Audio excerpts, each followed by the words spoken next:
Well, here's the scene in Australia, Gold Coast, the ground, and they're coming in with a bang at the game. A packed crowd, and let's hope Britain don't come down to earth with a bump today. We've all been talking about how Britain are going to beat the Gold Coast, a struggling side in the Winfield Cup competition. Let's hope that Britain actually do come up with the goods today.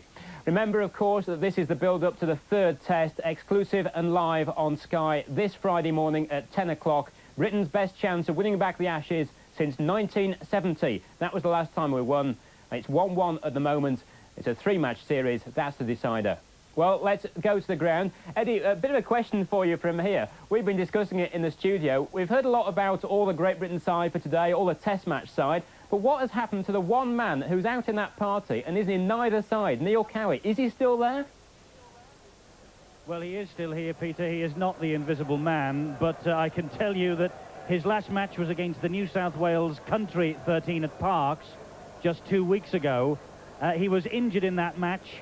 He has been receiving intensive treatment, and the news from the press conference that Malcolm Reilly and Maurice Lindsay held yesterday was that Neil Cowie is being kept back now for the New Zealand leg of this tour. He's got no chance of appearing in the test match on Friday, either as a substitute or in the starting lineup. That's hardly surprising.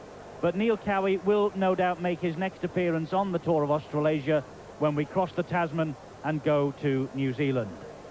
Now, the news of Mark Aston is the fact that he has actually played 3 times at loose forward for Sheffield Eagles in the past.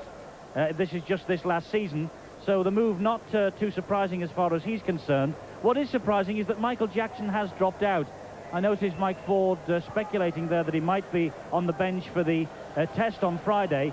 But Mike Stevenson, you saw Jackson coming back with the doctor this morning from a training run as the British supporters give all our viewers back home a wave. And Jackson didn't look too well.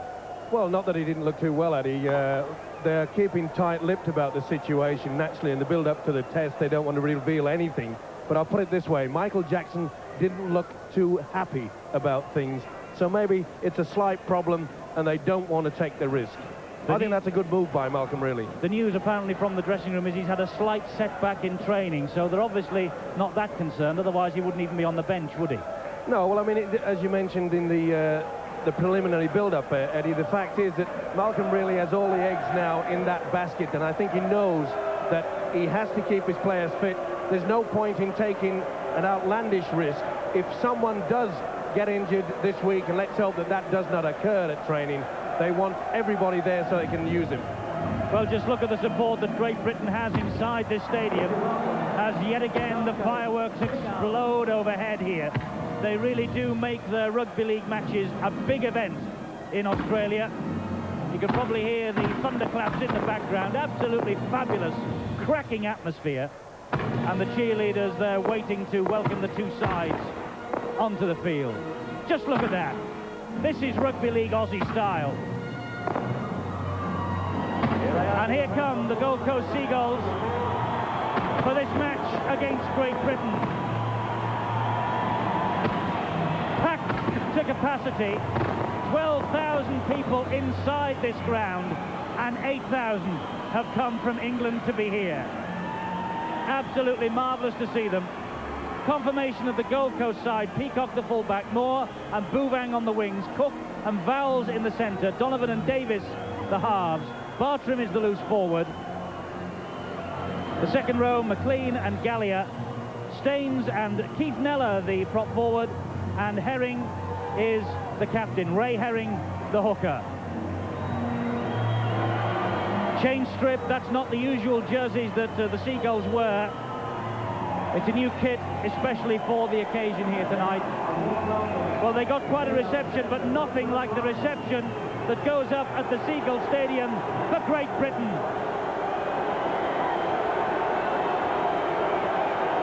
Paul Hume just going through your picture there. He wants us to send a message back to Marcel, his wife, who's watching tonight. This is the confirmation of the British side. Marcel celebrating her second wedding anniversary. Paul, 12,000 miles away from home. He takes his place in this pack that Mark Aston is playing at 13 in. There's Paul Hume in 12. And he also wants us to give a little mention to his 8-month-old son, Liam, if we can. There's Lee Jackson, the man who did so much damage for the British second-string team last week, and really his performance, Mike, gave Martin Dermott just the kick up the pants he needed. My word, Jackson was in contention for that second test, and quite a lot of people criticised Malcolm really for not selecting him.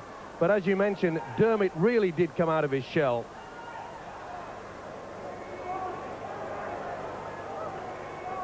Two sides just lining up, waiting for the formalities to finish. And then we shall soon be underway here.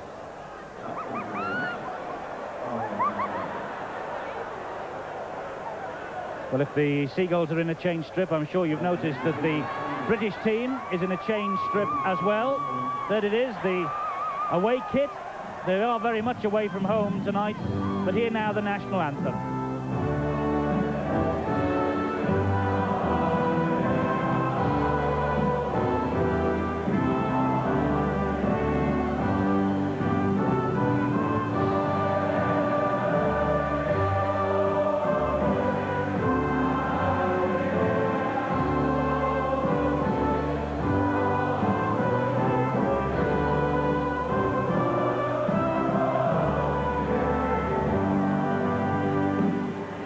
You know, I think that this is the first home British match that they've played 12,000 miles away.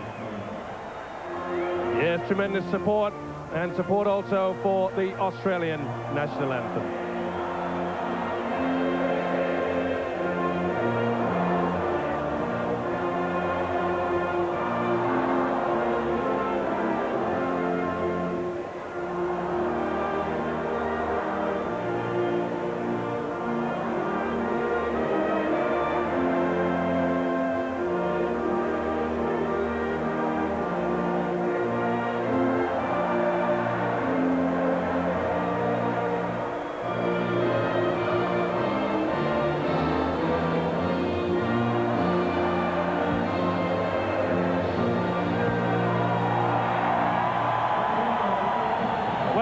Support for the Seagulls as well, needless to say, but it's Union Jacks all around this stadium.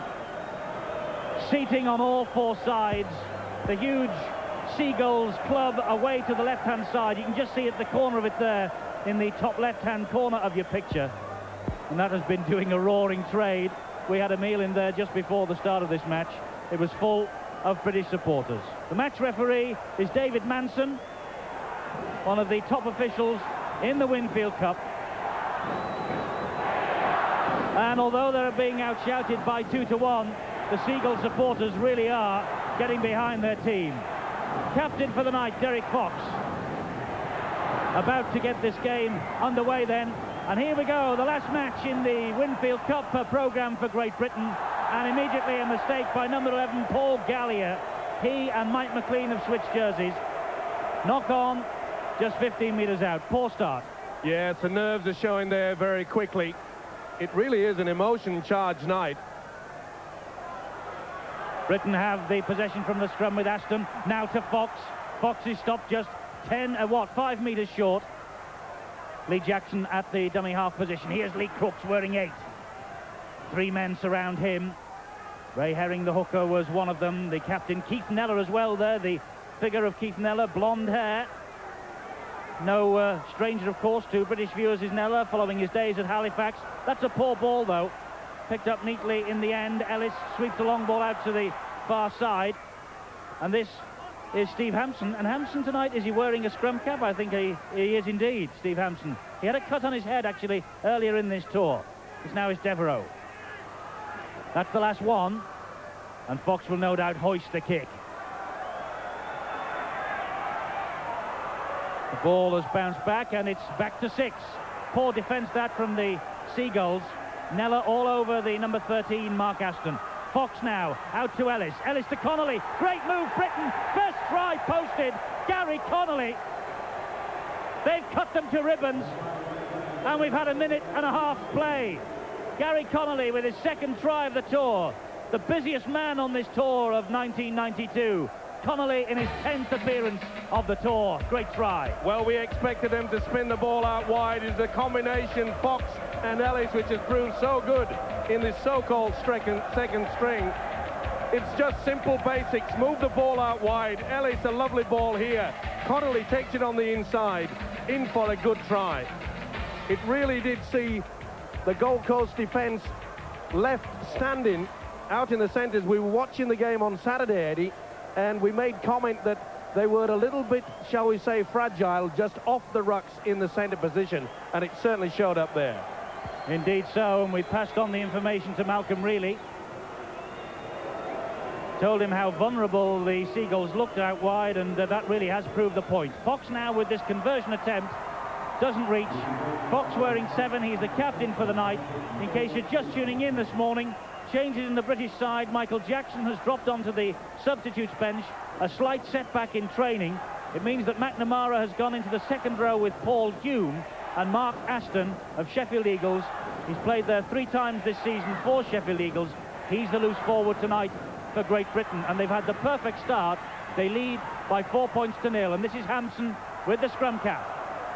Well, we mentioned before the game how important it was for Great Britain to really get a good score tonight.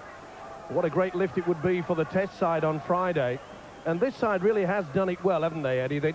They've been, well, classified as second stringers, but they certainly aren't, in my opinion, because they've really put the pride back when at times when the tour was down on its knees. Absolutely, and this team, you know, unbeaten in the midweek fixtures. They have a proud record to maintain. All the Test squad is here, watching Derek Fox kick this ball deep downfield. And underneath it is David Bouvang. The first time, really, that the Seagulls have had the ball in their arms, and we've played almost 4 minutes of this match. Britain ahead 4-0. Another interesting aspect, Eddie, of course, with this Great Britain side is that quite a lot of talent scouts from the Sydney clubs are here tonight, and there's a few players, shall we say, on the Pommy side that they've got their eyes on. Well, it could almost be a Test side in any other era, this, but it isn't. And Great Britain, of course, into that third and final Test on Friday. So much to play for. Davis with the little kick ahead. That bounced off a British chest. It goes into touch, but it's going to be the Seagulls with the head and feed. Ali Davis, the little scrum half, Kiwi. It's a little live wire, the Kiwi Davis. Good kicking game. There's Martin Afire. He's been in charge of the rubbing in the dressing room, getting the boys warmed up, rubbing the legs, applying the massage. This is a good little run, though, coming in from Donovan, formerly with St George. Scrums all square. Now the big tall centre, Terry Cook. Good defence, though, by Devereux, bringing him down. Herring has gone in at dummy half. Devereux again, but manages to unload the ball to Cook. And Crooks looks as though he got a hand to that, knocked it dead. Referee says he did. It's 6 more to go then. Knocked it out of the hands. Now Nella. Seagulls trying to switch the ball across the face of play. Bartram clinging on. Nella again on the charge.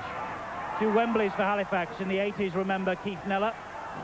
He'll be looking for a big game tonight against some of the players that he's played against for many seasons back in England. Herring again. Davis. Ball being swept neatly through the hands, but that's a bad mistake, although the Seagulls do retrieve it. Little elbow coming in there from Paul Gallier, but he's not too happy, is he, with that? Well, a ball going out wide, and there we saw the centre, Adrian Vowles, overrunning the pass. We mentioned earlier that nerves would come into this game, and it seems to have affected the Gold Coast so far. Britain with the ball from the scrum with Devereux. John Devereux, a witness, making his 6th appearance. Says he's getting back into his best form. It's his 3rd appearance of this tour at centre. Connolly and Hampson, and Hallis was waiting to pounce. Hampson just managed to get the ball behind him. Ironic cheers from the Seagull supporters. No doubt about the British tactics. Keep the ball out wide. You saw Connolly. Beautiful pass there on the run. And Hampson having a little word with Hallis, saying, hang back that little bit further back. Run onto the ball. Here they come again. Then this is Danny Peacock, full back. Scored a try here on Saturday night against Canterbury Bankstown.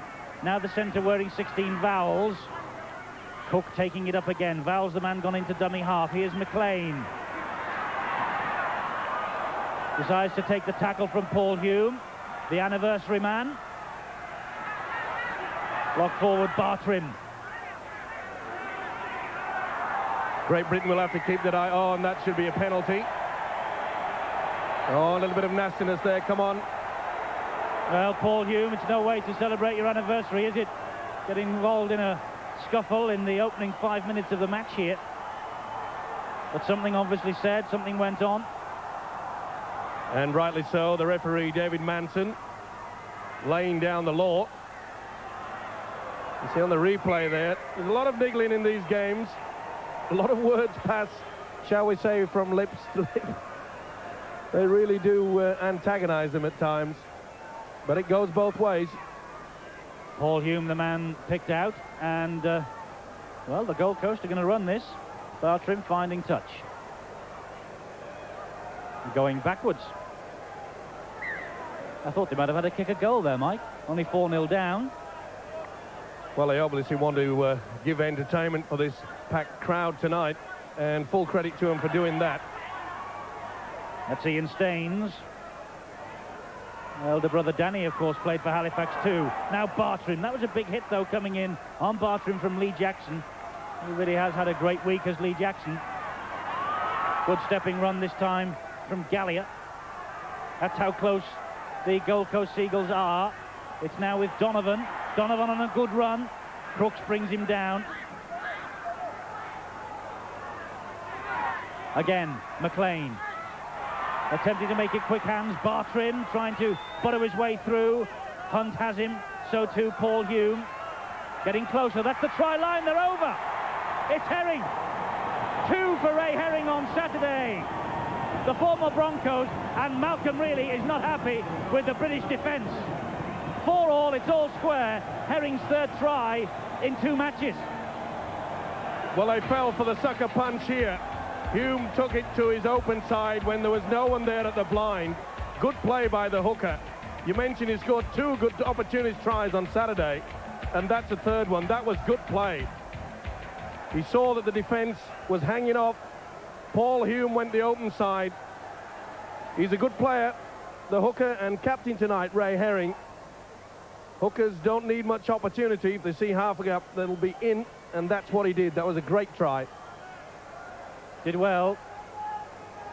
Sprung the trap, really, and Great Britain fell for it. And Derek Fox, there he is, laying the law down to his men. He knows that Malcolm really will want better defending than that, not only tonight, but perhaps more especially on Friday night. Bartrim with the conversion attempt then. Difficult kick. Struck it sweetly enough. And he's just missed. So this match all tied up, 4 points apiece, 10 minutes exactly on my watch. Great Britain with the early start. The try from Gary Connolly. Ray Herring has equalised. But Bartrim's attempted conversion just fading.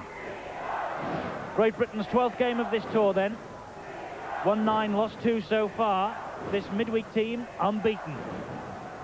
The only loss outside the tests against Parramatta, and that really was the test team that suffered that defeat.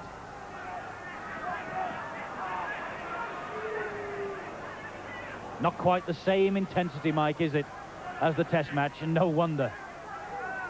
Well, it's a little bit of a step down, really, but it'll still be tough out there. Full credit to the Gold Coast, though. They obviously want to keep this ball alive. It's a big night for some of these youngsters on the Gold Coast side. Lee Jackson spotting the mistake there as the ball popped up. He's got Britain back in possession. This now is Carl Furbank. This is Eddie Hemmings and Mike Stevenson with you on Sky Sports for this match. Live and exclusive. Great Britain against the Gold Coast. Kevin Ellis won't want to watch that video when he gets home in a couple of weeks' time. Well, I took his eyes off the ball here. It was a planned move there. He was looking towards where Fox was running, going to come run round him. Lack of concentration, and that will not be pleasing their coach, Malcolm, really. Donovan, the man who was tackled. And here comes the big second row forward, Gallia, once again. Britain having to funnel back in defence to bring him down. Herring, try scorer, Davis. Well, they tried to move the ball around. They paid the penalty there. Fox has it for Great Britain. Derek Fox having a busy little start to this match. Jackson on his own from dummy half. That really was the feature of Jackson's performance last week at Newcastle. Now McNamara.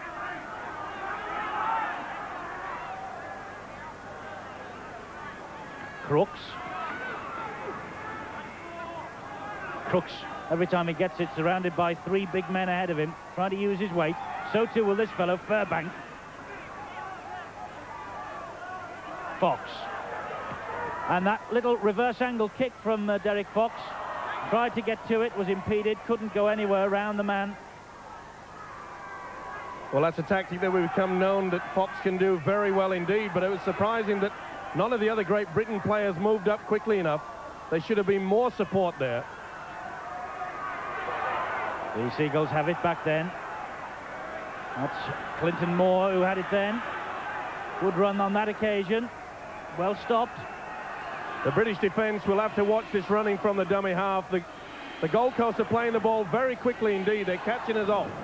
And the man going into dummy half, Herring, so important. This is Davis. He's an important member of this team too. Lovely little reverse pass. Vowles with the kick ahead, but it went out on the full. Play will be brought back. The turnover. 4 points all. 13 minutes gone. Great start for Britain, but then just pulled back by that Herring try. Referee wants a second football taken from the field, now allows play to continue. This is Fairbank, does well, unloads in the tackle, finds Jackson. Long pass from Jackson to Connolly. Connolly saw the challenge coming in. He's a strong lad, isn't he? Couldn't bring him down. Referee shouts he was held standing up. McNamara, bang! Aston, Fox and Crooks. Devereux, space out wide for Hunt down the right-hand touchline.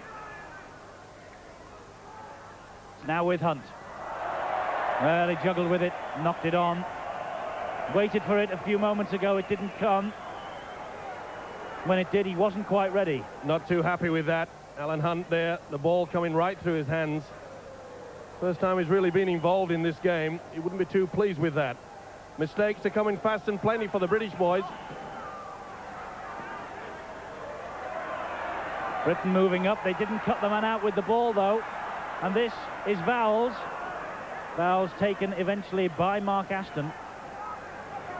Aston now, of course, part of this tour, because Gregory has gone home. Andy Gregory, Terry Cook keeping the momentum going for the Seagulls. He is Nella.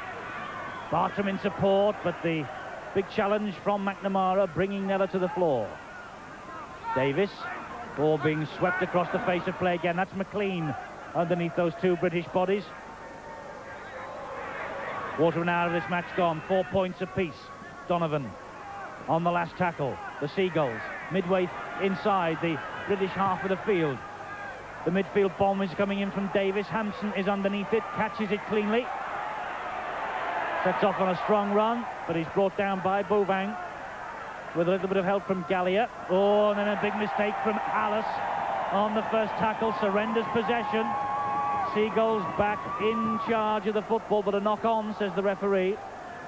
Well, that could have been very costly there. Yet another mistake. Luckily for Britain, at the second row, Gallia couldn't control it and pick it up. That could have been a try. Well, now they've got a chance to control it. Cook. Oh, well, look, it's really poor stuff at the moment, isn't it? You have to be critical. And I'm afraid both sides, and there's the ball going to ground again. Another knock-on. Kevin Ellis, though, this time saying the ball was stolen from him. But it's not good, Mike. No, it's very scrappy play from both sides. Here you see the fullback, Danny Peacock. They're taking their eyes off the football. I know it's a very simple, fundamental skill, but you have to do it. The Seagulls then in possession once again with number 4, Donovan, playing number 4, but he's standoff tonight. This now is Bartram, the lock forward, bustling his way towards that line. Seagulls 10 metres short of the Great Britain try line. Nella using his weight.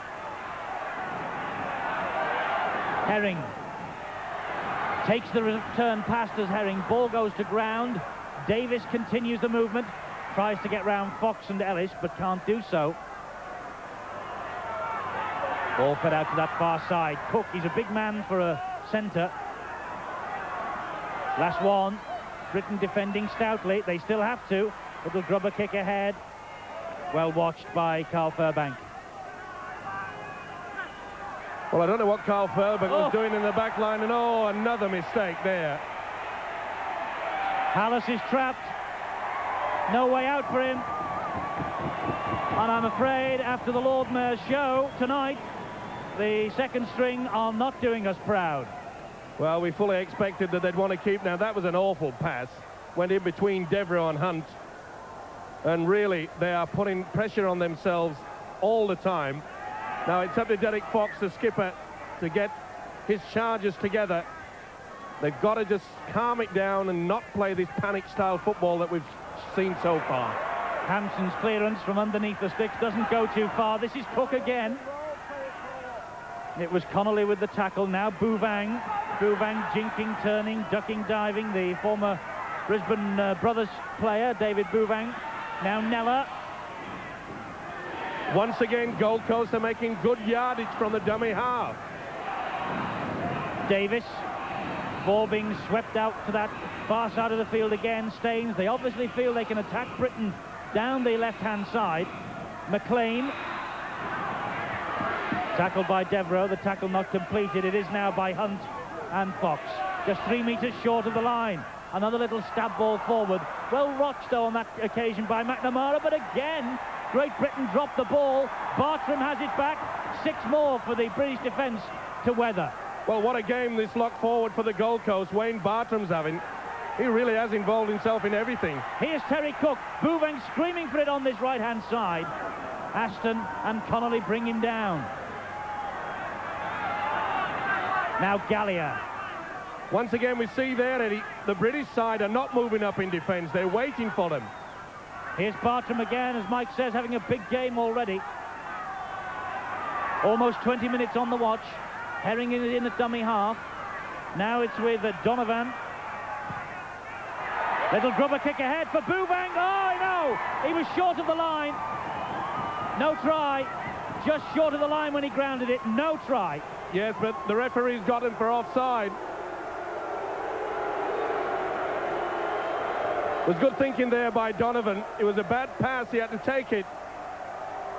But both the centre, Vowles, and Bouvang were offside at the kick. The referee is out of your sight, but he'd already given the penalty. Whether that would have been given would have been doubtful, certainly a controversial one, but it was to no avail. The penalty was given. So Great Britain survive, but for how long? Another knock-on. Well, it's errors all the way tonight so far, and Martin Afire shaking his head, no wonder. Well, as you said, Eddie, after the Lord Mayor's show. And 6-5 in Great Britain's favour, if that be the right word, is the error count. Davis trying to wriggle away from the attention of Jackson and also Mark Aston. Well, it's error-strewn. This big crowd have come here to be entertained tonight, but it might not be entertainment like this that they want to see. Good ball out to that far side, turned in field. Fortunately for Great Britain, Hampson was there. He got a hand to it. That was great play there by McLean. He kept the ball alive. There you see, keeping it. That was the big fella, the big centre, Vowles, takes it, Cookstotter gets it inside. And fortunately for the British boys, Hampson, he took the gamble and went for the interception. It's head and feed to the Seagulls. This is Donovan again. Now Cook. Devereux all over him, brings him down. But they're just 11 metres short of the British line. That's how close they are. Bartram again. The Welsh connection. Devereux and Ellis bring him down. I wonder how long the British can just hold this pressure. Gold Coast are throwing everything at them at the moment. Donovan again. He's seen a ton of the ball, hasn't he? Here's Cook. Oh, tried to get it round the corner. Peacock. Well, surely the referee will bring that back for the knock-on. Yes, he has.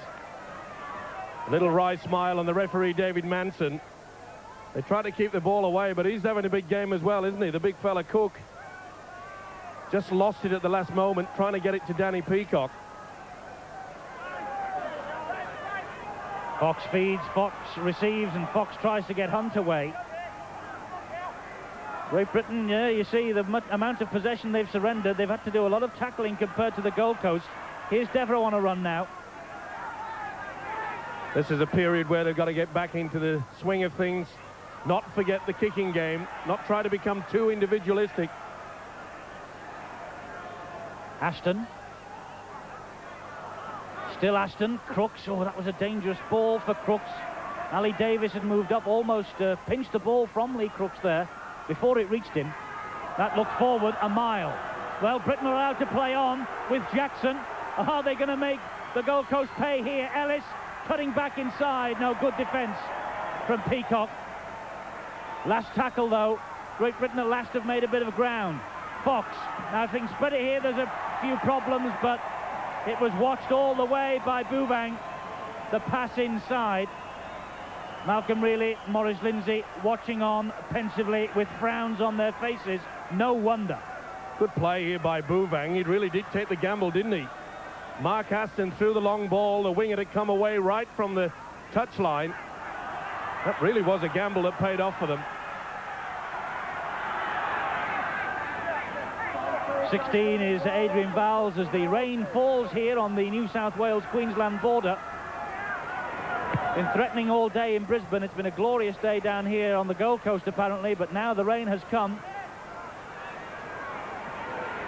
And I just wonder whether it will soften the track up a bit. All the people behind the sticks here are out in the open, and there are going to be 8,000 very, very wet British supporters unless this rain eases off. It's tippling. Well, let's hope the rain just softens up the Englishmen's brains, because really they're not playing with any constructive attitude. They've got to get it together. They're just doing one-out football. Ellis, the dummy half. Now Fairbank through one. Good support from Hume. That's better. This is Jackson. Jackson has Connolly inside him, but just couldn't find him. And Ian Staines picks up the loose bits for Seagulls. Well, at long last, they've kept the ball alive. It was Fairbank again that got Jackson through. He did that a couple of minutes earlier. But really, they've been the only two incisive, apart from the try, that Great Britain have put together. McLean's ball out wide. Wasn't the best, looking for Cook. Alan Hunt drops on it, gives a bit of a smile. That's got to be 6 more. Noticed that a few times against the British on this tour, the way the Australian teams have been attempting to kick the ball as it hits the ground at the play of the ball. Once or twice it's worked. It hasn't worked on this occasion. Britain are in possession again. McNamara, quarter of an hour of this first half to go. 4 points all, but not the best opening stage of a match for the British on this tour.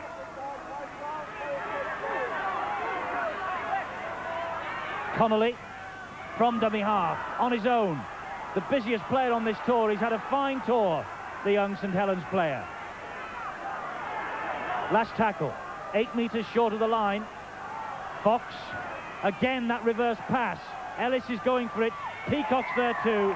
Peacock claims it on the full. It'll be a tap from his own 22. Once again, we saw the kick from Fox. At least Fox is thinking, trying to put pressure on him in this driving rain. But Peacock, equal to the task, diffuses the bomb. Lovely little reverse kick it was, wasn't it, from Derek Fox. Seen that so often in the First Division last season.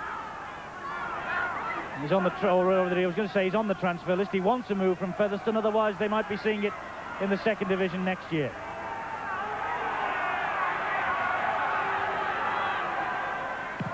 Davis, the high kick. It's a bit greasy now, so Hunt allowed it to drop before picking it up. Tries to get away from the defenders who've closed in. Still going, Hunt. The run eventually ended. Aston. I just get the impression, Eddie, that the British boys are trying to do too much, really. Stick to the game plans, perhaps, but they've got to try to calm it down, not panic. They're not panicking now because Fox has it. He's given it to Ellis. Ellis to Devereux. Now Devereux is on a run here. This is a great run from Devereux. Just a foot in touch, just slid into touch by the defender. Peacock, the fullback, moving across, doing his job perfectly. Well, the maestro Fox put Devereux through. He really did stride out well. You saw there on the replay quite clearly. Devereux's right foot went into touch. But that's better from the British boys. Must say, when they do get it together, Mike, when they do move forward, they do look impressive. The problem is they're dropping the ball all the time. Well, they're not respecting the possession. We showed in that second test victory at Melbourne, if you respect possession, keep your defence tight, and we all know what the result. Nella, good tackle, low down, Furbank hit him hard. Herring, McLean, British supporters scream for a forward pass, but Peacock's allowed to continue. One of the Seagulls players just leaving the field. Hampson watches it carefully, allows it to bounce over his head, but he couldn't do much about it, could he? Now he's got to get out of trouble. That's good from Hampson. Made a good 12 metres there, Steve Hampson, the Wigan fullback. Hallis has drifted in off the wing. Well, Cook is off, and Goddard, wearing 19, Jamie Goddard, comes on. He's one of the young guns here at Seagulls. That's a sad loss to the Gold Coast. Cook was playing quite well in the centres. He's a big guy, and they will certainly miss him as the game progresses. Well, this referee, Mike, is missing some forward passes here. That was another one a mile forward. Well, maybe he, like quite a few people in this crowd, aren't too happy with the way the scrappy play is being displayed. Peacock then for Gold Coast. Some weavy little runs from him on Saturday against the Bulldogs too. That's the substitute, Goddard. Herring and Staines. I say, Furbank's impressed with his tackling, Mike. The prop forward for Great Britain tonight. And he has sent out two lovely little passes to make the break. It's his second appearance, Furbank, at prop for Great Britain. He's never played there, though, for Bradford last season.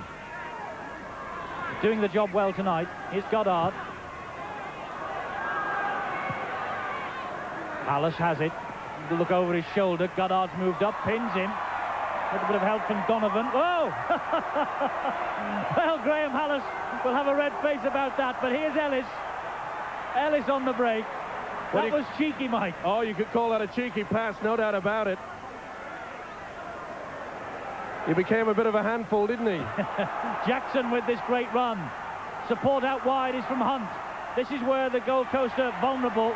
Ball turned back in field. Jackson doing well, using his strength. Well, I think the entire British side realised they're in for a good old-fashioned ear bashing from their coach, Malcolm, really. This devil-may-care attitude is not what we expect. Furbank taking the ball to himself. There was no marker in front of him. Britain now on the charge with Aston 10 metres out. Oh, Hampson drops it again. Ball went back, though.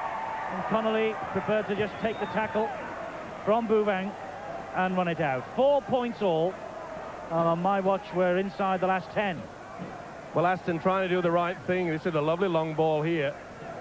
A little bit high, perhaps, but a man of that calibre, Steve Hampson, should accept those.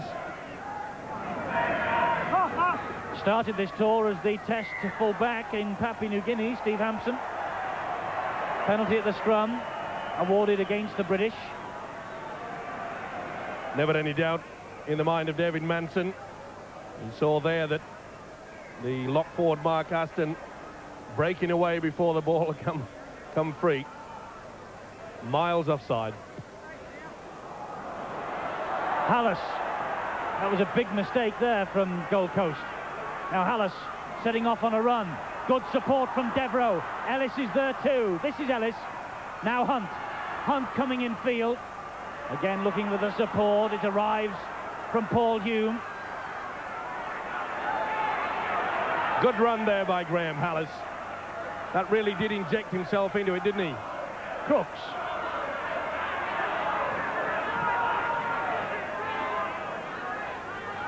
Crooks taking his time to get up. Took a bang there. Fairbank. Jackson. Aston. Oh, well, he sold the dummy to the Gold Coast team there. Here's Connolly, and Connolly's through. Second try for Gary Connolly on the night. Well, he's the ideal tourist to have in your team, is Gary Connolly. Marvellous stuff from the St Helens youngster, up in support, kept hold and touchdown. This was good play by Aston. They used Fox as a dummy. Aston knew that the man Connolly was coming late. It was a planned move. This time, they bring home the bacon. Little switch there. That was good play, good support, good positioning by the youngster. He's had a fine tour. Taking the congratulations, an excellent tour. Paul Hume is coming off his 5th successive appearance since his arrival. And Michael Jackson is going to come on and replace him, as Derek Fox has that angle to increase the British lead to 6 points. And he does. Seagulls 4, the British Lions 10. On my watch, 7 to go to half-time. But what a great servant Gary Connolly has been on this tour, Mike. This is his 10th appearance out of 12. 2 tries for him tonight. I know he's a long way short of the 24 appearances, the record on a tour by Dick Huddart in the 1958 Lions tour. But in this modern-day football, 10 out of 12 isn't a bad average, is it? Well, I think he's grown in stature. He'll certainly come back a far better footballer for the experience, as will quite a few of these players. Michael Jackson wearing 16, might have had a setback in training, but he's on the field for Paul Hume. Hume is off. Here's Aston. And there's McNamara. Crooks. Britain ahead, perhaps at just the right moment. A lot of the 8,000 in this crowd hoping for a big win tonight to carry the Lions through to the 3rd and deciding Ashes test at Lang Park in Brisbane on Friday night.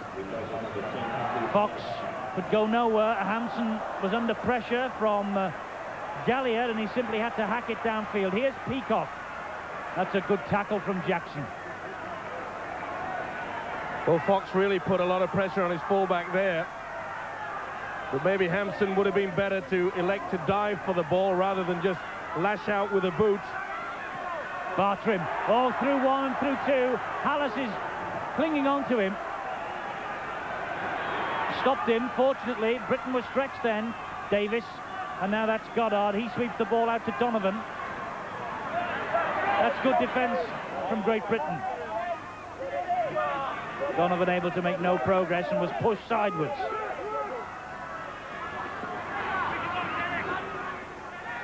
Galliard taking the tackle. It was the last one. Davis, the chip through, bounced perfectly, kindly for Hampson. But once again, there we saw the Gold Coast taking advantage of the blind side. Hampson nearly lost that. That wasn't the best attempt at tackle by the fullback, Danny Peacock. But we are being caught out on that blind side. There'll be a few burning ears, I'm sure, when Malcolm really gets hold of them in the half-time break. And we're 4 minutes away from that half-time break. The Gold Coast side, remember, sitting at the wrong end of the Winfield Cup League ladder. They're right at the bottom.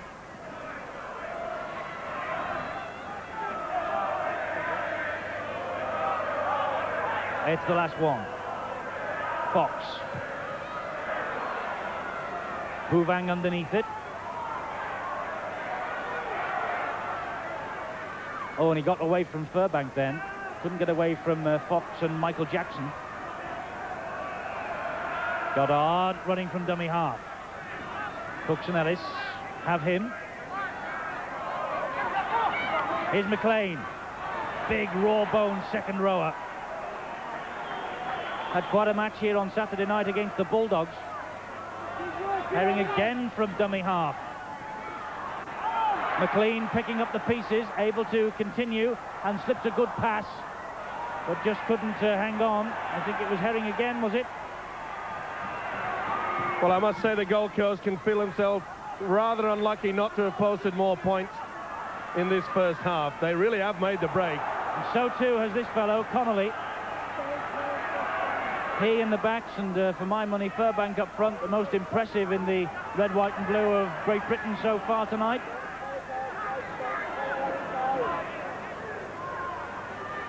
Fox. Here's Furbank. Always willing to drive it in. Jackson. Oh, through the gap neatly. Fox. Crooks. Evaded one. Last tackle, Britain still in their own half. Back to Fox again. High kick, and Fox flattened after that ball went. He really took a heavy knock then. Well, it certainly looked as though there was a stray elbow. And I think the culprit might have been the lock-forward Wayne Bartram. Let's see it. Oh, dear No me. doubt about that. Well, that was a real forearm smash. Oh, wasn't that it? was stupid play.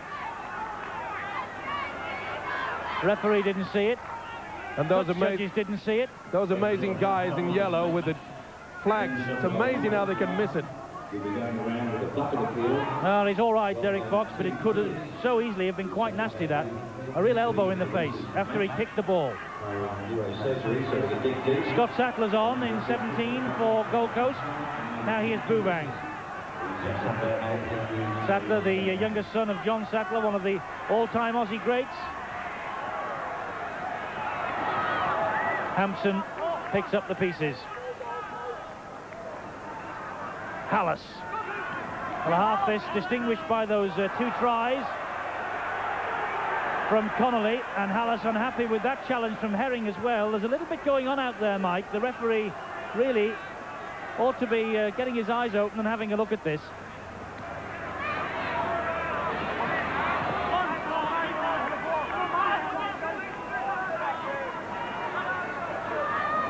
Crooks. Well, Great Britain quite content just to play out these 6 and then elect for the kick. Here it comes. Oh, dearly me. The agony continues, I'm afraid. Been the story of this half, hasn't it? Errors all the way. And the clock on the far side is counting down. 3 seconds, 2, 1. Here's the siren. So next tackle, and that will be half-time. But can Gold Coast post a try? No, they can't. That was good defensive work from Steve Hampson. Hampson defusing the bomb. It's 4 points, the Gold Coast Seagulls, 10 points Great Britain. Great defensive work in the end there from Hampson. 2 tries from Gary Connolly, 1 from Ray Herring. And it's 10 points to 4. Great Britain lead, and second half coming up shortly. Well, that's enough talk from us. Let's go back to the main men. Channel 9 may have Australian commentator Ellery Hanley working for them, but we've got the best in the business. Mike Stevenson and Eddie Hemming. Thank you for those few kind words, Peter. Welcome back to the Seagull Stadium. And if you're wondering what has happened to Wally Lewis in this match, he has hamstring trouble. He did name himself to play in the game, as you look again at those statistics. But he decided to rest himself once more, keep himself back for the Winfield Cup, perhaps later in the season. He has hamstring problems. He's not played here for over 3 rounds of this Winfield Cup 92 campaign. So Wally Lewis isn't there to inject his skills, but Great Britain are out there to inject their skills. And Matt Donovan gets this second half underway. And Mike, as Mike Ford was saying in the studio, we really must hope for better things in this second half. Well, I think we will. I think they've got it all sorted out. Malcolm would have been quite specific about what he wants from them, and that's a lot more respect of this possession and try not to rush things. They will finally wear this Gold Coast team down. That I have no doubt. Top tacklers in the forwards there, and you probably saw Carl Harrison is on the field. He's replaced Lee Crooks at the start of this second half. So Lee Crooks will take no further part in this match. Good kick downfield. There's the kicking game that we were waiting to see from Derek Fox. Good kick for the corner. Good start for Fox there, Eddie. He had a few problems in the first half, as did most of the other British Lions. And I think you can sit back and I think you'll see the true value and the skills from this second string, so-called second string of the British tour. Well, Harrison's there to add a bit more weight, certainly in the forward pack. Great Britain are playing with a fairly stiff breeze now at their backs. And the rain, as Malcolm really watches on, what a stern face that is. The rain is pouring down out of the sky here. And I suppose, really, if Great Britain could employ a rainmaker, Mike, they'd keep him on the tour until Friday night at least. Yes, it would be somewhat of a little advantage. It would worry the Australians. Hampson brought down. A lot of enthusiasm amongst this Gold Coast team, needless to say. Bottom of the table. Nothing to play for this season other than their pride. What a feather it would be in their cap if they could turn over the Lions in the week between the second and third tests. Jackson's pass is careless, to say the least, and Hampson has to retreat and then set off on a good run, Hampson. But really only bringing the ball back level to where the rather misplaced pass from the British side went in the first place. Well, you could see the commitment. You see, take a big deep breath. I'm going through here. And he nearly did it. That's the type of running that the forwards must start doing in the second half. This is Carl Harrison. This is his fourth successive appearance since he arrived. Eddie Hemmings, Mike Stevenson here at the Gold Coast Stadium. The Seagulls Stadium on the borders of New South Wales. Big error from Clinton Moore. Took that slippy ball. You can see the ball shining there, and this is the reason. Well, the tactics are right, aren't they? Put them under pressure. Good running also by Fox. After kicking the ball, he ran in front of all his players. That puts them all onside. Great Britain possession from the scrum, of course. Ellis, Devereux, Ellis again. This now Connolly, looking for the first hat-trick of this 1992 Lions tour. 2 tries from him in the first half.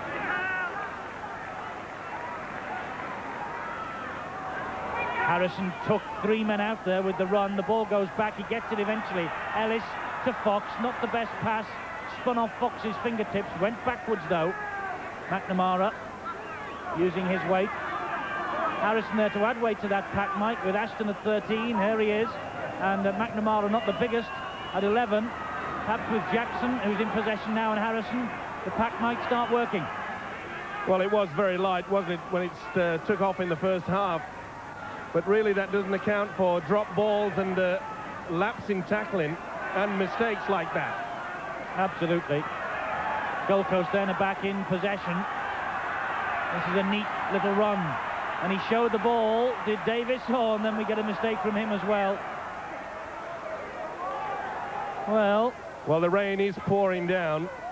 They are playing with the so-called all-weather football. It's not the same as what we play in England. Must be made out of soap, I think, the way this match has gone. The error count made horrendous reading, didn't it, at half-time on the statistics sheet. Here's Hunt. Not really seen the best of Alan Hunt. And Devereux. Article about him in the paper up here this morning, and he said that he was getting back to his best. His confidence had been a little shattered. He was a bit ring rusty. Nothing can be said that this fella's ring rusty, Carl Harrison, or Derek Fox, or Michael Jackson. That's a better run. Not only is it a better run, they're running at the angles now. They're not just running square into the defence. What an awful, awful error, though, to play the ball. It's elementary stuff, Mike. We mustn't be too kind on them. That's awful.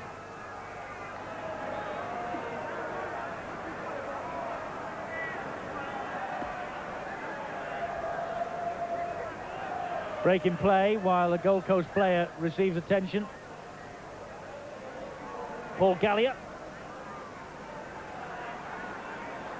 taking his painful place in the second row. Davis with the feed. Now here's Goddard. Staines.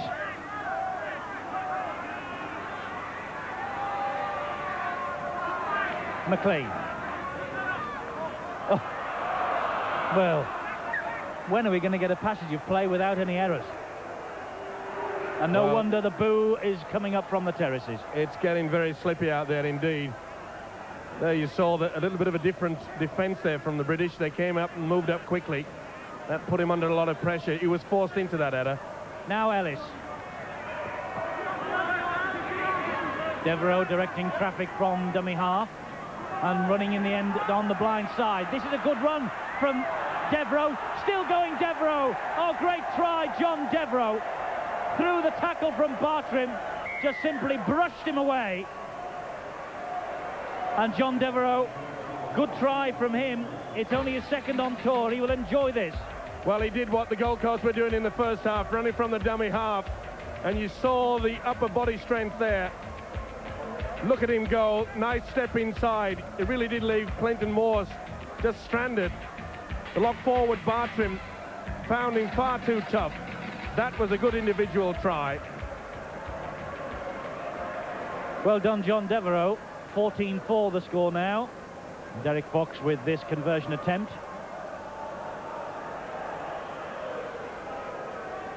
And you'll notice one or two of the seats empty behind the posts. Look at that stand. It's absolutely open to the elements, and it still continues to pour out of the sky here in Australia. The rain. Fox with the conversion attempt. Gets nowhere near. So it's the Gold Coast Seagulls 4, Great Britain 14. Phil Larder passing on some information to his captain Derek Fox as Gary Connolly comes off the field. 2 tries for the St Helens player tonight, replaced by David Myers. Well, that's obviously a pleasing thing for this fella. That probably means that he will get one of those third test substitution spots. If that is the case, that's good thinking by Malcolm, really, to rest him. Really, obviously feeling that 10 points is enough springboard. And quite frankly, I think you may find Gold Coast just be ripped to tatters from here on in. Well, Myers in 14 there is a man who does have the speed to do that. This is McNamara. Now Harrison, well, dear me, he almost surrendered possession again. Fox has it. Well, Furbank wasn't rated for that, was he? He was not ready for that at all, and he surrenders possession to Staines. To Herring, rather. Now McLean. Well, you couldn't really blame Carl Fairbank for that. He did the hard work of keeping them away, holding the ball up. They were just not supporting him. This is Staines now.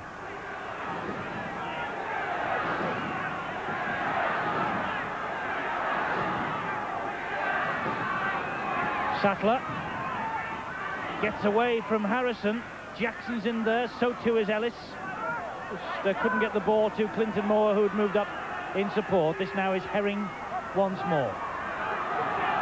Back to number 14, Kevin Campion.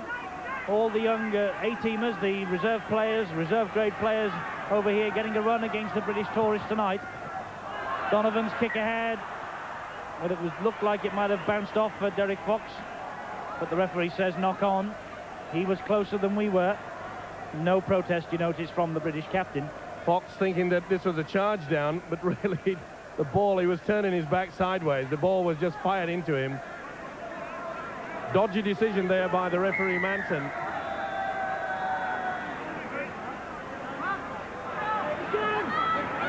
The rain dripping off the referee's head, as it is off many people in this stadium tonight. It is all open to the elements, as I say. Ton of possession at the scrum for the Gold Coast. 10 minutes of this second half gone. Clinton Moore unloads well in the tackle there. This is Peacock, the full back. Now McLean.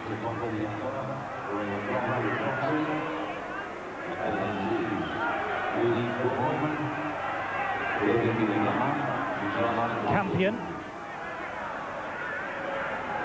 Gold Coast edging closer to that British try line. Not a bad run from Vowles. Stopped by Myers. The last one. Davis. Ali Davis over the top. Finds Moore. Moore's got support. The support is still there, but it's very untidy. Look at it. It was on the last tackle. It's the turnover. Well, they just took the option there for keeping the ball alive and hoping and probably praying that they could come up with the 4 points. To be fair now, it's extremely slippy out there.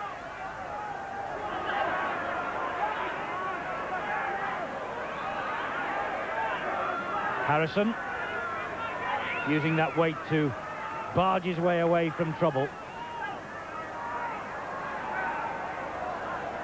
McNamara.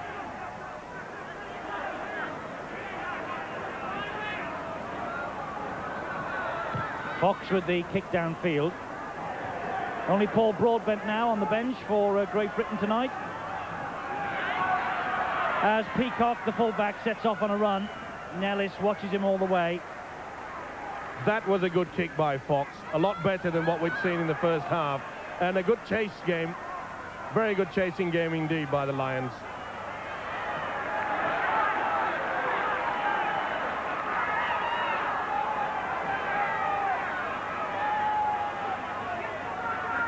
Donovan going nowhere.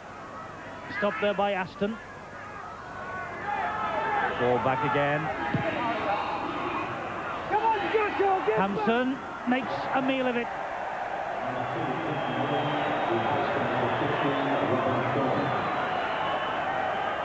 Well, if we say it too often, Mike, it'll get boring, but oh dear. Well, it's errors. It's certainly not a comedy for this fellow. He's not smiling.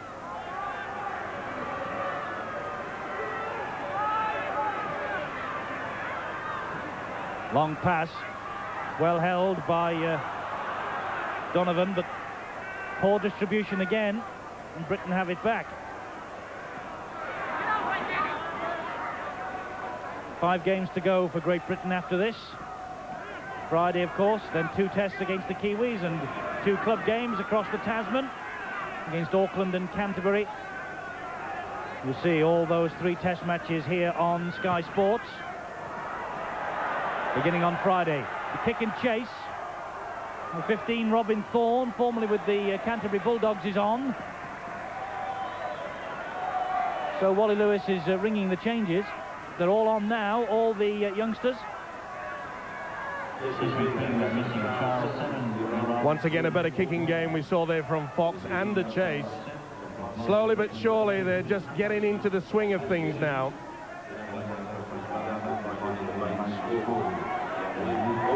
That's a better run. And Devereux simply brought Ali Davis down by the collar, and the ball spun away again. Now, can Great Britain link up here in attack?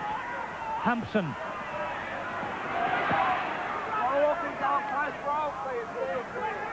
Hunt is the dummy half.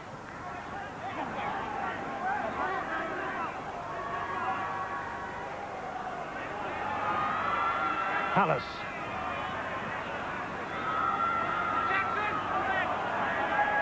Jackson's being pushed back. 14-4. Coming up to a quarter of an hour of this second half gone. Jackson took a bang in the mouth there. Ellis.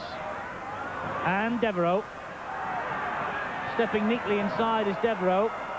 The supporting act was Kevin Ellis, who kept his run going. Now it's with Fox.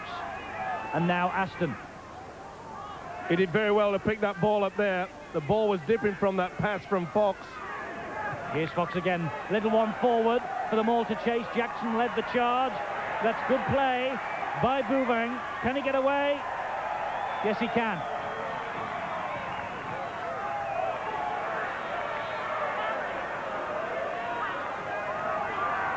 Well, Mike, though Gold Coast bottom of the table, I made it 8 of the side that we watched here on Saturday started this match. As we see again that chase and good work from Bouveng, he was one of them. So it's no mugs that the British Lions are beating on this tour in their campaign against the Winfield Cup sides, is it? Only Parramatta have managed to beat them. No doubt about that, Eddie. I think that Parramatta, as well as the Gold Coast, they're making this as a very big feature in their program. Both teams have got youngsters, and what a great moment for them to play against a touring side. They'll never forget it. It's a good lift for them psychologically. 16 minutes of this second half gone. Hallis and Ellis on the run around. Hallis has it, dropped on the 22. Ellis in at dummy half. This now is Jackson. Burbank is there. Ellis again, who's been involved in a lot in this second half. So too is Fox. Ball out to the far side, it's Aston. Aston back to Fox. Ducking away from the challengers is Derek Fox. A lot more composure now in the British Lions play. Ellis. Burbank standing in the tackle, releases it to Jackson. Hampson in support. Over the top from Hampson. That's inventive play. Oh, it just bounced off his heels. That was unlucky from the Wigan fullback. He came through well. He knew exactly what he was doing. And under these conditions, anything could happen. Probably would have been perhaps a little bit better to put the boot to ball, but he tried to get snap out of it.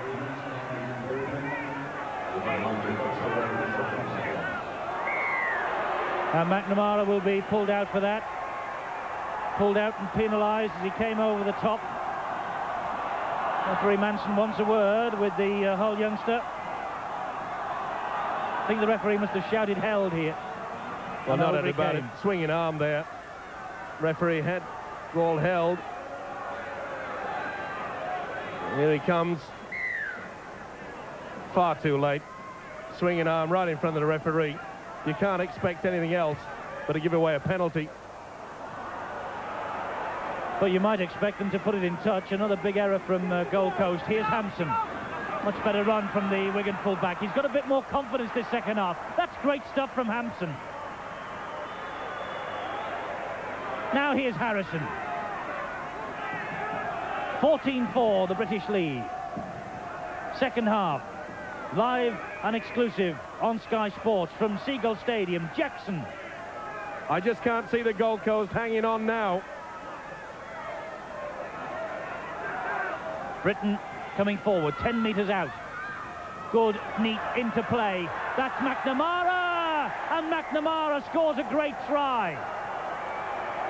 Looked inside for the support, decided to hang on for himself. And Steve McNamara gets his 1992 Lions score sheet off the mark. Well, this was a set move. Aston back inside to Fox. He threw the dummy. Peacock took it, the full-back. And it's so rewarding when a move like this comes off.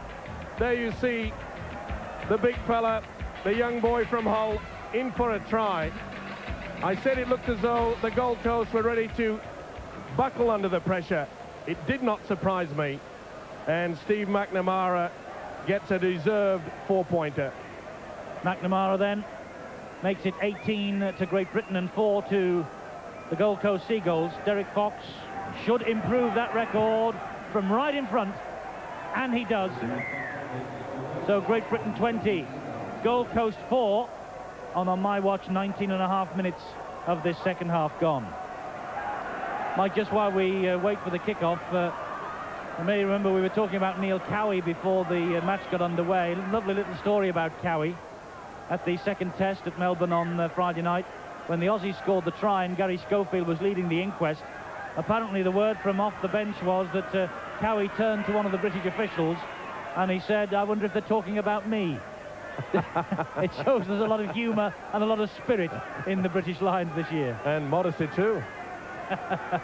I think they possibly were as well.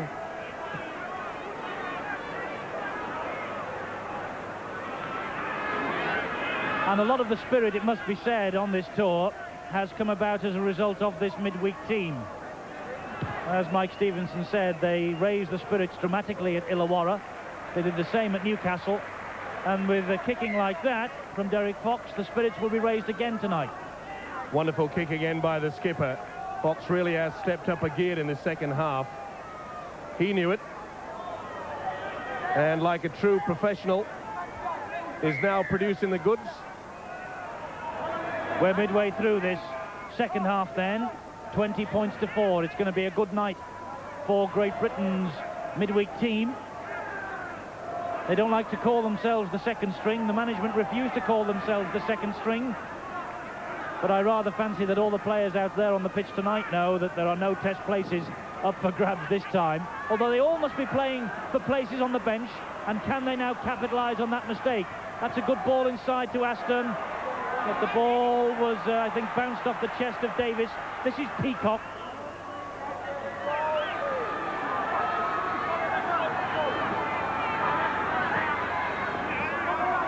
All these Gold Coast youngsters who've come on too will want to impress. Nothing like playing against a touring team. Getting back to that issue, Eddie, a lot of the Australian press were quite eager. They were poised to stick the knife well and truly into this touring side after they hit a few problems with injuries. And as you mentioned, it was the second string down at Illawarra that proved that they had plenty of guts and that they could play football, and they repeated it at Newcastle. And that really set themselves up for that second test win in Melbourne. Goddard's kick ahead was policed by Steve Hampson. Yes, absolutely right. This team has done so much to lift the spirits. Plenty of good humour in the British camp. Plenty of confidence too that the job will be completed on Friday. And plenty of speed from Alan Hunt. Almost through Peacock. Now Jackson, and now Aston and Ellis and Devereux in support, and Myers. Has David Myers the strength? He certainly has the pace. But that's good tackling back. Now Ellis from dummy half, and Ellis slides out. It was the lock forward, Wayne Bartrim, who saved a certain try then with his tackle on David Myers. And Ellis just trying to get round the corner there, Mike. Couldn't do much about it. Well, they were equal to the task, weren't they? But what a great run there by Myers. They got the ball out wide. It was wonderful centre play by Devereux. Paul Broadbent has taken his place in the scrum. He has replaced Lee Jackson. And with the hooker off, Britain get one against the head. Now Devereux.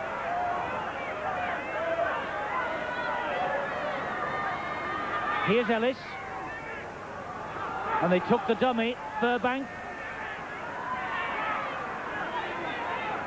He's brimming with confidence now, is Mark Aston. He's taking control out there. Aston. Well, the ball was stolen from him. That's got to be a penalty, and is. Peacock trying to be a little too clever. Just stole the ball in the tackle straight out of his arms, right under the nose of referee Manson. Here it is again. No doubt about it, is there? It is a stupid rule. They have to do something about this very quickly indeed.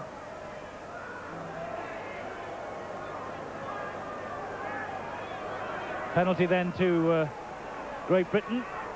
Peacock being adjudged by the referee to have stolen the ball, and Fox, needless to say, will take the two here. Martin afire. It's damp at the Seagulls Stadium. Paul Newlove looks a picture alongside him too, doesn't he?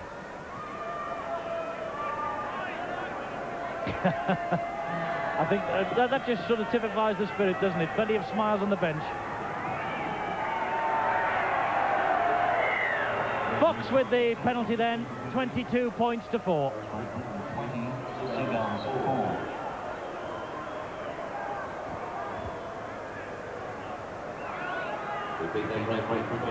Well, there you see the skipper, Derek Fox, realising that it eats up the time, taking the penalty rather than the quick tap. They know the game is won, but I think we can expect more. None of that, I hope. I hope so too. Aston with the error underneath the sticks, direct from the kickoff, just in front of him. puts Great Britain on the back foot after being gifted that penalty.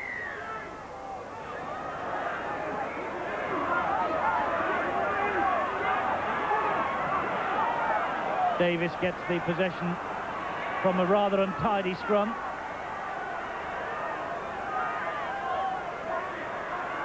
And here goes Robin Thorne. Well, we've seen plenty of Great Britain in attack in this second half. What have they got in defence now? Bartrim.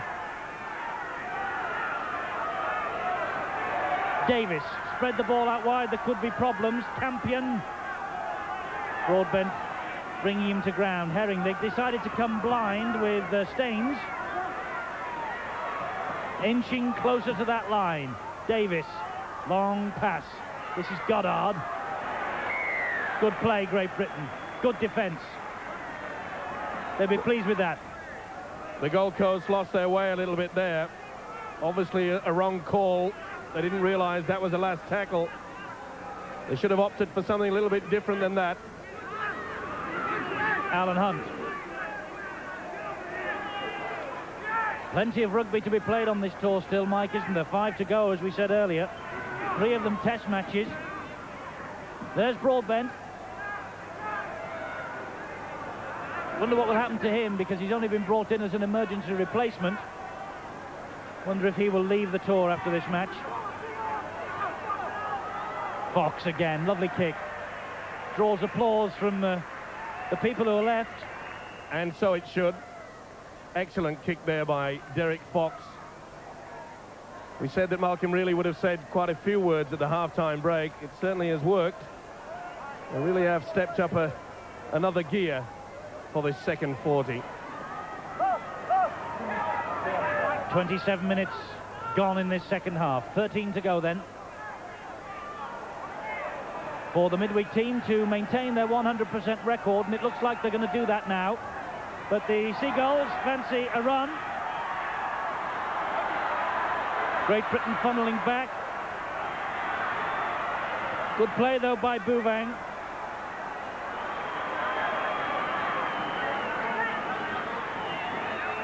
Bartram's a dummy half. Now McLean. A lot more weight in that pack with those two, Jackson and Harrison, in this second half. And Furbank and Broadbent too. Big men now up front for Great Britain. Davis. That's Donovan. Last one. They've only conceded the one try, Great Britain. They won't want to concede any more, despite the overwhelming look at the scoreboard has in their favour. But here's a chance, and here's a... Well, I was going to say here's a great opportunity for Robin Thorne, but it's a knock-on. It'll all be brought back. Despite the fact the ball has been touched down, Robin Thorne thought that his moment had come. Well, Hampson came here, came very brave indeed. He collided with the hooker, Ray Herring, and Thorne just trying to get the ball away. Fundamental mistake. There's been a lot of those.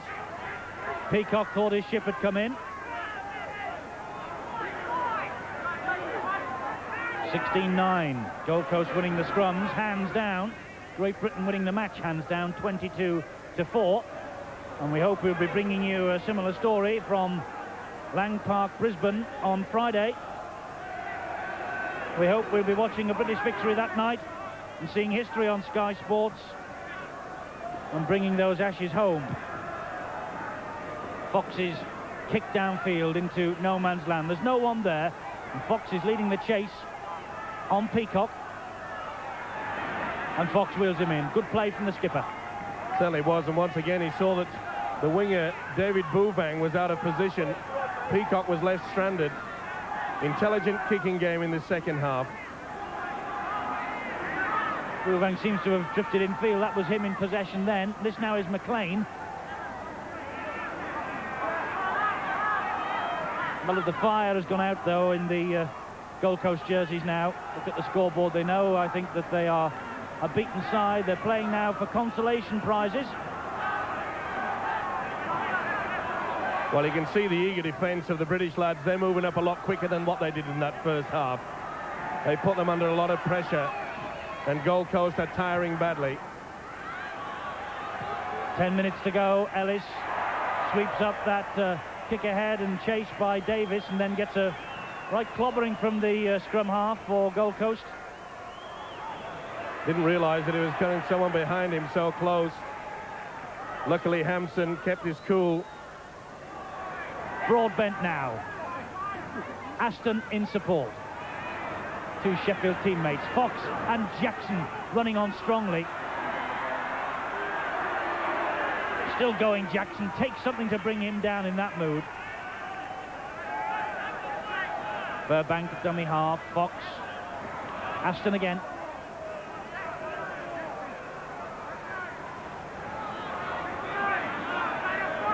That's the last tackle on Steve McNamara. Fox is there. There's that reverse kick again. And who's popped up looking for it? Well, Ellis, but he was miles and miles offside, though the innocence and the shake of the head, he doesn't believe it.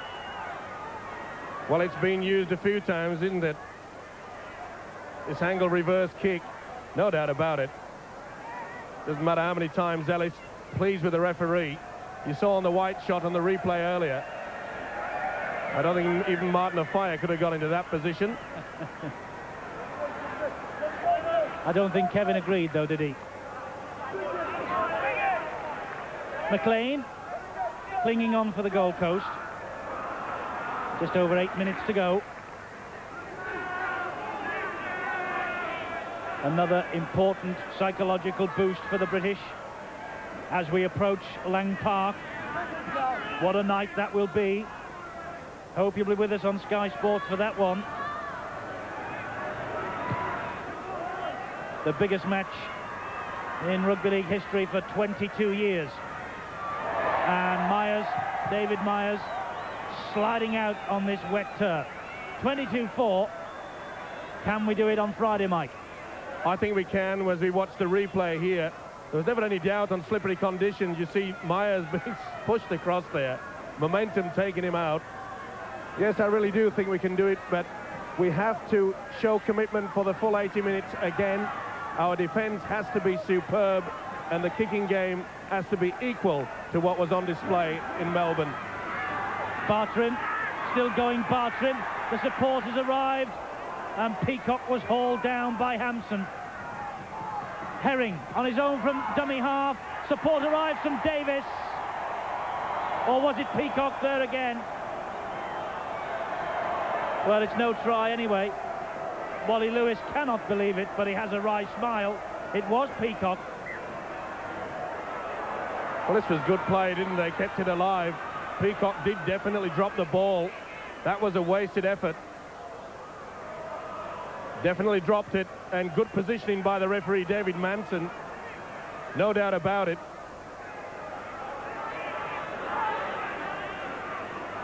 Yes, the conditions robbing the Gold Coast of another try there, perhaps. The ball spinning out of the hands. Now Derek Fox leading by example. Still going Fox. Saw him in the gym on Friday, the day of the test match in Melbourne. He really was going through the weights routine in the gym. Apparently, pound for pound, he's one of the strongest players in the British game. Hampson, still going Hampson, all on his own. Hampson with the try.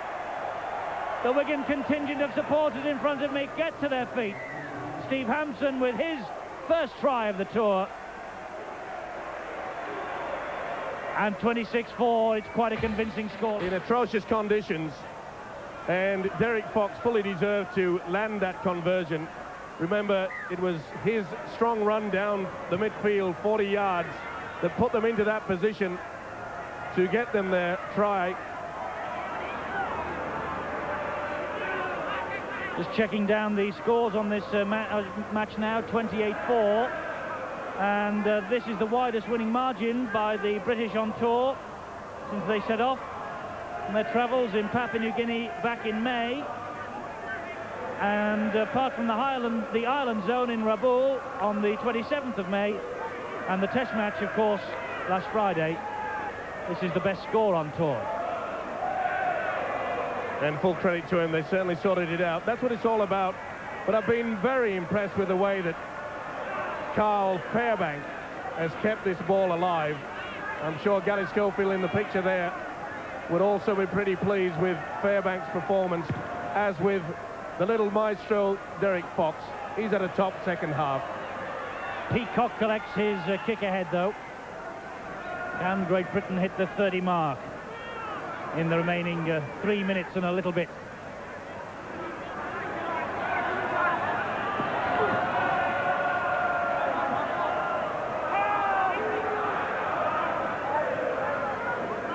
A real tussle between Hallis and the number 16, Adrian Vowles. McLean.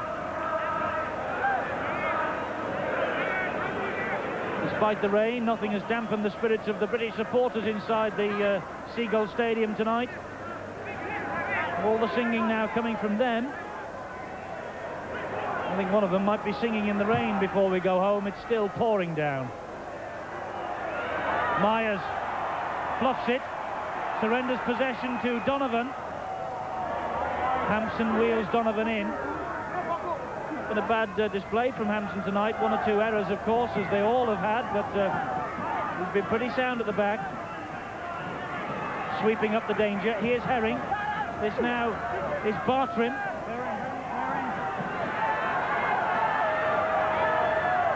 Davis, McLean steaming up, misses him out, finds Goddard instead, goes for the return pass. There's Davis. Great Britain don't want to concede another try, do they? Here's Goddard from dummy half. Back to the big prop forward, Staines. They have conceded one. Staines over.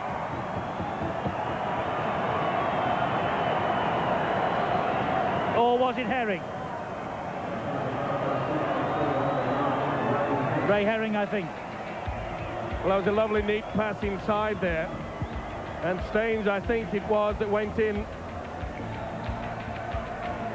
Lovely pass there. That really was good play by Goddard. A well-planned move and fully deserved.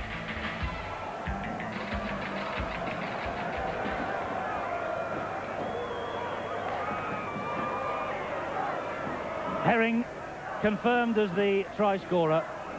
Matters not. It's a British win. We have just less than a minute or so to go after this conversion. 28 points to 8. But now no longer the winning margin, the widest winning margin. And Bartrim will probably slot this one over. Don't count your chickens, though. Flags go up. Seagulls 10, Great Britain 28. Convincing, though, Mike, nonetheless. Yes, the second half of the performance would be very pleasing to the coach, Malcolm, really. It shows the professionalism that is going through the touring party. It was an atrocious first half performance by the lads, and for them to come back and show their professionalism. But let's give full credit to the Gold Coast. They fully deserved that try. That was a nicely worked move. They certainly haven't thrown the towel in. Now the British line breached in the last couple of minutes. Ray Herring again. 2 tries for him tonight, the hooker. 2 tries on Saturday, and they don't come too often in the Sydney competition. Tries. Bit unfair, that. There's the siren. After the next tackle, the match will be all over, but Robin Thorne is streaking down the line, and he's taking Hampson on. Slips, he keeps going. The touch judge is on with the flag up. What's his decision? Has a quick word with the referee. It's all over. They shake hands all round. Referee says that is that, and the Seagulls 10, Great Britain 28 is the final score. Here's a repeat of that run down the line from Robin Thorne, where he almost grabbed himself a piece of glory, went round Hampson, got up almost over the line, but Great Britain's defence held firm on that occasion. So from a very wet and rainy Gold Coast, that's the final score. Gold Coast 10, Great Britain 28, and once again the midweek team do their piece. The British Lions go into the third test in Great Heart.